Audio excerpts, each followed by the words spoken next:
এটা অত্যন্ত আনন্দের কথা আমাদের জন্য এবং যে কোনো বাঙালির জন্য। ইস্পাহানি মির্জাপুর বাংলা ব্যাংক 7 বছরে পা দিচ্ছে।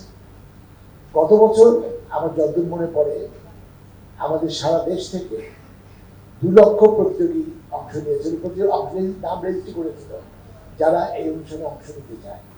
এবং আপনারা জানেন যে একটা দল সারা দেশে এই 8টি বিভাগে গিয়ে তাদের পরীক্ষা দেয়, তাদের সাথে কথা বলে এবং সেখান থেকে বাছাই করা কিছু ছেলেদের ঢাকায় আসে এবং মূল প্রতিযোগিতায় অংশ নেয়। আমি এর সাথে আরেকটু যোগ করতে চাই, এই যে যারা অংশ নেয় তারা কিন্তু পরবর্তী পর্যায়ে চ্যানেল আইয়ের এবং বিভিন্ন জায়গায় বিভিন্ন অনুষ্ঠানেও তাদেরকে আমরা দেখতে পাই।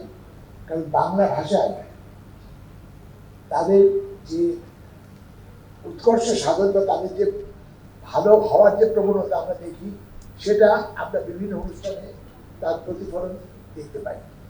Optical brighter, photo catalyst, active granule সমৃদ্ধ বসুন্ধরা পাওয়ার ওয়াশ।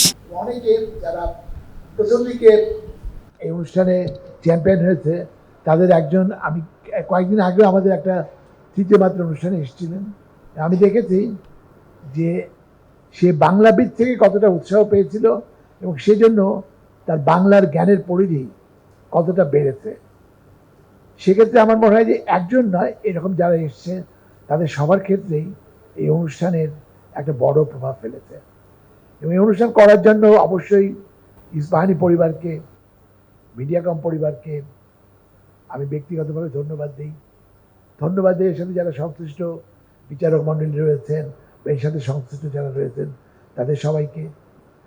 আমার মঞ্চে আমার সাথে যে দুজন বসে রয়েছেন তারা প্রত্যেক অনুষ্ঠানেই আসেন এবং আমাদের উৎসাহ বৃদ্ধি করার জন্য যথেষ্ট সাহায্য করেন, পরামর্শ দেন। সব কিছু মিলিয়ে আমাদের সাথে আপনারা যারা এই অনুষ্ঠান দেখছেন এবং সাংবাদিক বন্ধুরা, তারা যদি আজকে থেকে যে যাত্রা শুরু হলো এই যাত্রায় আমাদের সঙ্গে থাকেন, তাহলে এবছর আমরা 2 লক্ষ নয়, তার চেয়ে আরও অনেক বেশি প্রার্থীকে রেজিস্ট্রেশন, তাদের নাম রেজিস্ট্রেশন করতে পারবো এবং তারা অংশ নেওয়ার জন্য বাংলাবিদে আসবে। সেটাই আমাদের প্রত্যাশা। এই প্রত্যাশায় আপনারা আমাদের সঙ্গে থাকবেন, এটাই আমার নিজের ব্যক্তিগত আশা। ধন্যবাদ সবাইকে।